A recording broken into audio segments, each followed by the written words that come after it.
Alikuwa anajaribu kutafuta mtoto wa tatu, lakini alichelewa na hakugundua hili kama alitumia uzazi wa mpango.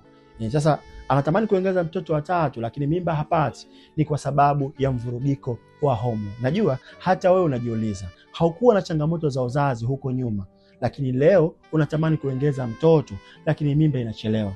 Inawezekana dawa ulitumia, lakini bado tatizo liko pale pale, kwa sababu mfumo wako wa uzazi uliathirika na zile matumizi ama zile njia za uzazi wa mpango.